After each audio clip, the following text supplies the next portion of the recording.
Sania chemistry graduate है। बच्चों को केमिस्ट्री पढ़ाना सानिया की कमाई का जरिया है। एक दिन पूरे गांव के लोग प्रतियोगिता के लिए पतंग उड़ाते हैं। सानिया अपने परिवार के साथ पतंग भी उड़ाती है। ऊपर भेजी जाने वाली प्रत्येक पतंग के साथ एक पैसे का नोट बंधा होता है। सानिया अपनी पतंग में 2000 रुपए का नोट लगाती है। ये देखकर एक छोटा लड़का चाल चलता है और सानिया की पतंग को उस तरफ खींच लेता है, लेकिन पतंग की डोर तोड़ी नहीं जा सकती। यहाँ तक कि छोटे लड़के के पिता लांबा अंकल भी उस डोर को नहीं तोड़ सकते। इसी दौरान सानिया लांबा अंकल के घर पैसे मांगने आती है। लांबा अंकल कहते हैं, अगर आपको पैसा चाहिए तो मुझे इस तार को तोड़ने के लिए कहें। सानिया चूने का एक टुकड़ा निचोड़कर डोरी को रगड़ती है और डोरी बहुत आसानी से टूट जाती है। लांबा अंकल, जो सानिया ने जो किया उससे आश्चर्यचकित होकर इसके बारे में पूछते हैं। इसके बाद सानिया बताती है कि कैसे रसायन शास्त्र का उपयोग करके स्ट्रिंग को मजबूत किया गया। अगले दिन लांबा अंकल ने सानिया को अपनी कॉन्डोम फैक्ट्री में काम पर आने के लिए कहा। ये सुनकर सानिया लांबा अंकल को पीटने के लिए उनके पीछे दौड़ती है। उस रात सानिया सेक्सी लगकर कमरे में आती है। ऋषि बिस्तर पर बैठे हैं। सानिया ऋषि की भावनाओं को जगाने के लिए यौन व्यवहार करती है। अब ऋषि से भी यह बर्दाश्त नहीं हो रहा है।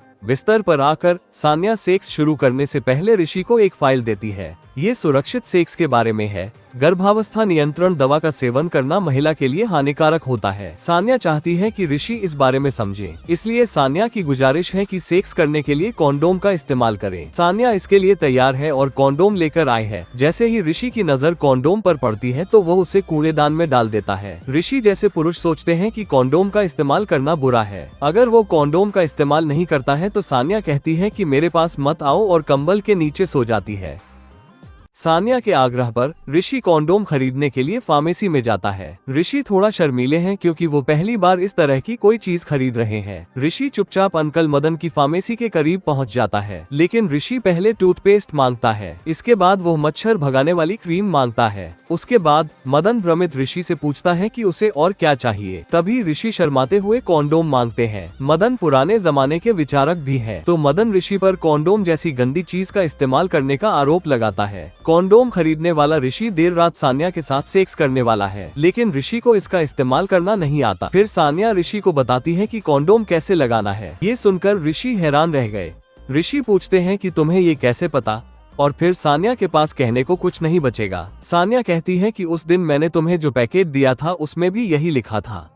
सानिया को इंटरव्यू के लिए देर हो गई। वो दौड़कर बस में चढ़ गई। बस में बैठे ऋषि ने देखा कि सानिया थक गई है। ऋषि सानिया को अपनी सीट पर बैठने के लिए कहता है, लेकिन सानिया सोचती है कि ऋषि उसका पीछा करने की कोशिश कर रहा है। सानिया कहती है कि ऋषि की सीट नहीं है और बस के पीछे चली जाती है। थोड़ी देर बाद एक बूढ़ी औरत बस में चढ़ती है। ऋषि उस महिला को सीट दे देते हैं। ये देखकर सानिया को एहसास होता है कि उससे गलती हो गई है। सानिया ऋषि से माफी मांगना चाहती है, लेकिन ऋषि अगले स्टॉप पर बस से उतर जाता है। एक दिन एक शादी में सानिया की मुलाकात ऋषि से होती है। ऋषि कहते हैं कि उन्हें उस दिन के लिए माफी मांगने की जरूरत नहीं है। सानिया को ऋषि पर क्रश हो जाता है। अंत में ऋषि सानिया को अपना नंबर देता है।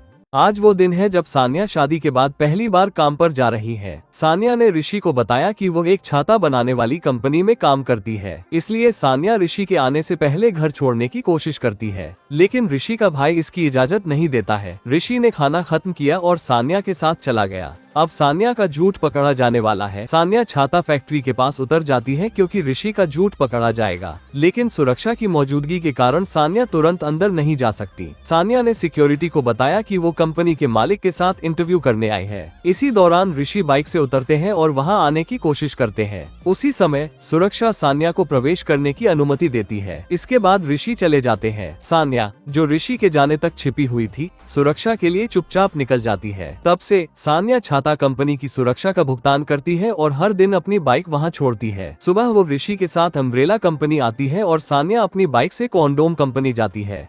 सानिया सभी बच्चों को स्कूल से घर ले आती है। प्रजनन और कामुकता के बारे में वो पाठ पढ़ाएं जो स्कूल नहीं पढ़ाते। ऋषि का भाई सुबह उठकर यह आवाज सुनता है। भाई आंगन में आता है और सानिया से उस कक्षा को रोकने के लिए कहता है। इस समय माँ और पिताजी यौन संचारित रोगों के बारे में 2 प्रश्न पूछ रहे हैं। फिर अन्य बच्चे अपने प्रश्न पूछते हैं। इस पर भाई को गुस्सा आ गया और उसने स्कूल के बच्चों को डांट दिया। भाई ने निशा से मिनी को घर ले जाने के लिए कहा। निशा ने इससे इनकार कर दिया। भाई को नहीं पता कि निशा का 2 बार गर्भपात गर्भपात हो चुका है। निशा बताती है कि वो उससे प्यार नहीं करता था, बस वैवाहिक जीवन में अपनी जिम्मेदारियां निभा रहा हूँ। वहीं मिनी पापा से पूछती है कि अगर मेरे साथ ऐसा कुछ होगा तो क्या आप दुखी नहीं होंगे। तब भाई को अपनी गलती का एहसास होता है, वो निशा से माफी मांगता है। आखिरकार सान्या ने कॉन्डोम को लेकर भाई का मन बदल दिया और पूरे गाँव में लोग अपने बेवकूफी भरे विचारों से छुटकारा पा रहे हैं और गोद की जगह कॉन्डोम का इस्तेमाल करना शुरू कर रहे हैं।